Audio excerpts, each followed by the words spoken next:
अस्सलाम वालेकुम स्टूडेंट्स। आज हम क्वालिटेटिव रिसर्च एसओसी 609 के लेक्चर नंबर 19 से स्टार्ट कर रहे हैं, जो कि हमारा फाइनल टर्म के लेक्चर स्टार्ट हो रहे हैं यहाँ से। सो इंशाल्लाह आपको जो है वो डेली लेक्चर्स मिलते रहेंगे। आप लोगों के मुझे मैसेजेस रिसीव हुए थे अबाउट एसओसी 609 के बारे में। सो चलते हैं, आज हम क्वालिटेटिव रिसर्च एनालिसिस के बारे में पढ़ेंगे, जिसमें हमने पढ़ना है टॉपिक नंबर 64 से 66 तक। सो चैनल पे नहीं हो तो चैनल को सब्सक्राइब करके वीडियो को लाइक और शेयर कर दीजिएगा। जी स्टूडेंट, अब हम बात करेंगे टॉपिक नंबर 64 की, क्वालिटेटिव कंटेंट एनालिसिस। सबसे पहले आपको ये पता होना चाहिए कि कंटेंट एनालिसिस क्या होता है। याद रखिएगा, जब रिसर्चर डाटा कलेक्ट कर लेता है, जैसे कि बुक्स का डाटा हो, डॉक्यूमेंट्स हो, इंटरव्यूज़ हो या आर्टिकल्स या सोशल मीडिया पोस्ट के बारे में आप डाटा कलेक्ट करते हैं, तो उसके बाद उस डाटा को समझना और एनालाइज करना ज़रूरी होता है। इसी प्रोसेस को कंटेंट एनालिसिस कहते हैं। क्वालिटेटिव कंटेंट एनालिसिस क्या होता है? क्वालिटेटिव कंटेंट एनालिसिस में रिसर्चर सिर्फ अल्फाज नहीं काउंट करता, बल्कि उनके असल मीनिंग्स, मैसेज और मकसद को समझने की कोशिश करता है। और इसमें इस बात का भी ख्याल रखा जाता है कि जो टेक्स्ट होता है उसका असल मीनिंग तब्दील ना हो। ठीक है। सो क्वालिटेटिव कंटेंट एनालिसिस की दो अप्रोचेज़ हैं, एक तो सेमियोटिक्स है और दूसरा एथनोग्राफिक कंटेंट एनालिसिस है। सबसे पहले हम ये देखेंगे कि सेमियोटिक्स क्या होता है। देखिए स्टूडेंट्स, सेमियोटिक्स को साइंस ऑफ साइंस यानी अलामात और निशानियों का इल्म कहते हैं। इस अप्रोच में रिसर्चर देखता है कि किसी लफ्ज़, तस्वीर, रंग या निशानी का क्या मतलब है और वो लोगों तक क्या पैगाम पहुंचा रहा है। फॉर एग्जांपल, अगर किसी एडवर्टाइजमेंट में सफ़ेद रंग यूज़ किया जाए तो उसका मतलब सफाई, अमन या पाकीज़गी हो सकता है। यानी जो लफ्ज़ होते हैं, तस्वीर होती हैं, जो कलर्स होते हैं, उनका कोई ना कोई मीनिंग होता है। ठीक है। इसके बाद एथनोग्राफिक कंटेंट एनालिसिस क्या होता है? देखिए, इस अप्रोच में रिसर्चर टेक्स्ट को गौर से पढ़ता है और उसका असल जो मतलब होता है उसको समझने की कोशिश करता है। यहाँ रिसर्चर की अपनी अंडरस्टैंडिंग, एक्सपीरियंस और ऑब्जर्वेशंस भी इम्पोर्टेंट होती है, इसलिए इसे क्वालिटेटिव कंटेंट एनालिसिस भी कहा जाता है। फॉर एग्जांपल, अगर रिसर्चर न्यूज़पेपर के आर्टिकल्स का एनालिसिस करे तो वो सिर्फ अल्फाज नहीं देखेगा, बल्कि ये भी समझेगा कि राइटर असल में क्या मैसेज देना चाहता है। ठीक है। सो आपने याद रखना है, सेमियोटिक्स जो होता है वो साइंस का स्टडी होता है और एथनोग्राफिक कंटेंट एनालिसिस जो है वो टेक्स्ट के मीनिंग को रिसर्चर की अंडरस्टैंडिंग के जरिए समझना होता है। ठीक है। इसके बाद स्टूडेंट्स हम आ जाते हैं टॉपिक नंबर 65 पर, क्वालिटेटिव कंटेंट एनालिसिस प्रोसेस। देखिए स्टूडेंट्स, जब रिसर्चर डाटा कलेक्ट कर लेता है तो उसके बाद उस डाटा को एनालाइज करने का प्रोसेस शुरू होता है। इस प्रोसेस में रिसर्चर टेक्स्ट या डॉक्यूमेंट्स के मीनिंग को समझता है। ठीक है। हम पीछे भी पढ़ा हमने टॉपिक में। कंटेंट एनालिसिस को समझने के दो तरीके होते हैं, एक तो मैनिफेस्ट कोडिंग होता है, दूसरा लेटेंट कोडिंग होता है। मैनिफेस्ट कोडिंग क्या होता है? देखिए, मैनिफेस्ट कोडिंग का मतलब है जो चीज़ टेक्स्ट में बिल्कुल वाज़िया यानी कि क्लियर लिखी हुई हो। ठीक है। यानी रिसर्चर सिर्फ वही इंफॉर्मेशन नोट करता है जो सीधा नज़र आ रहा हो, इसमें किसी गैसिंग या हिडन मीनिंग की ज़रूरत नहीं होती। फॉर एग्जांपल, अगर आर्टिकल में लिखा हो कि एजुकेशन इज़ इम्पॉर्टेंट, तो रिसर्चर इसी स्टेटमेंट को रिकॉर्ड करेगा, यानी जो लिखा हुआ है उसी चीज़ को देखता है।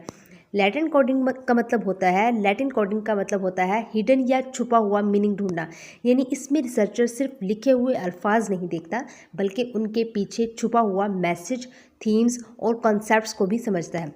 जैसे कि अगर किसी एडवर्टाइजमेंट में मुस्कुराता हुआ बच्चा जो है वो आपको दिखाया जाए, तो हिडन मैसेज ये हो सकता है कि प्रोडक्ट खुशी और बेहतर ज़िंदगी की निशानी है। ठीक है। इसके बाद इंडक्टिव अप्रोच आ जाता है। देखिए, क्वालिटेटिव कंटेंट एनालिसिस में अक्सर इंडक्टिव अप्रोच यूज़ होता है। इसका मतलब क्या होता है? याद रखिएगा, इसमें ये होता है कि रिसर्चर पहले डाटा को देखता है और फिर उसी डाटा की बुनियाद पर रिजल्ट्स और कैटेगरीज बनाता है, यानी पहले से कोई फिक्स कैटेगरी नहीं होती। ठीक है।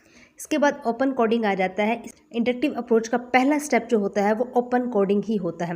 यानी ओपन कोडिंग में रिसर्चर क्या करता है, इसमें जो है वो डाटा को छोटे छोटे पार्ट्स में डिवाइड करता है, हर इम्पोर्टेंट आइडिया को लेबल देता है, फिर मिलते जुलते आइडियाज़ को एक कैटेगरी में रखा जाता है।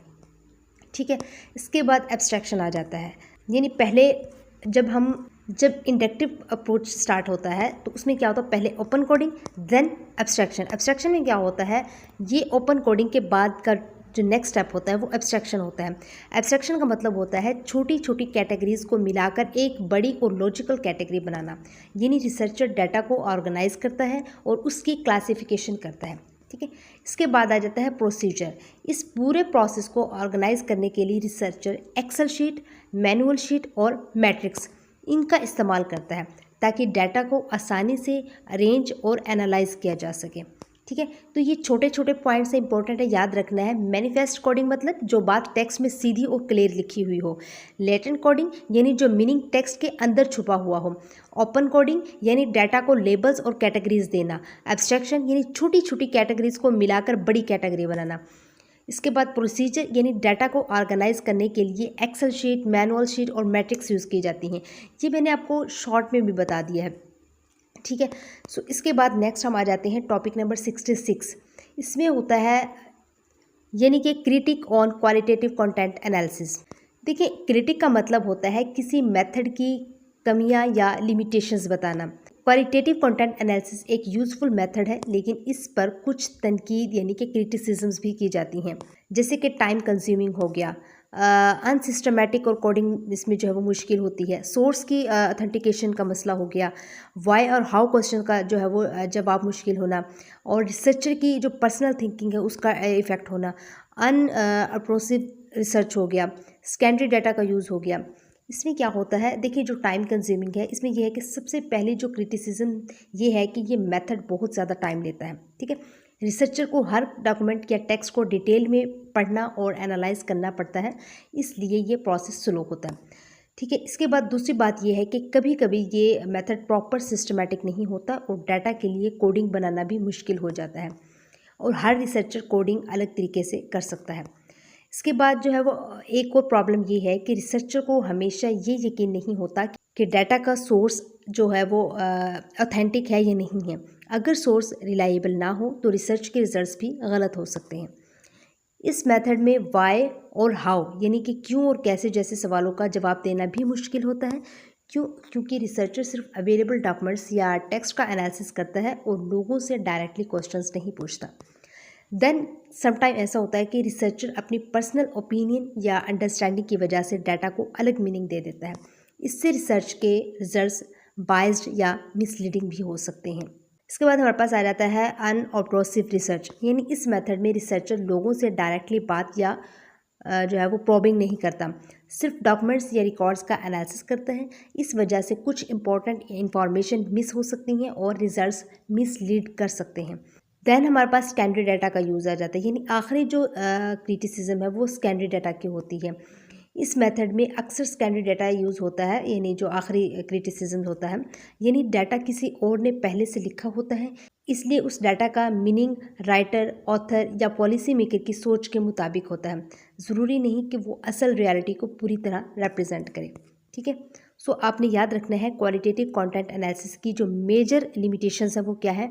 टाइम कंज्यूमिंग होना, कोडिंग मुश्किल होना, सोर्स की ऑथेंटिसिटी का इशू, वाई और हाउ का जवाब ना मिलना, रिसर्चर बायस होना और सेकेंडरी डेटा पर डिपेंड करना। ठीक है, अब यहाँ भी आपका टॉपिक नंबर 66 कंप्लीट हो जाता है और लेक्चर नंबर 19 भी कंप्लीट हो जाता है।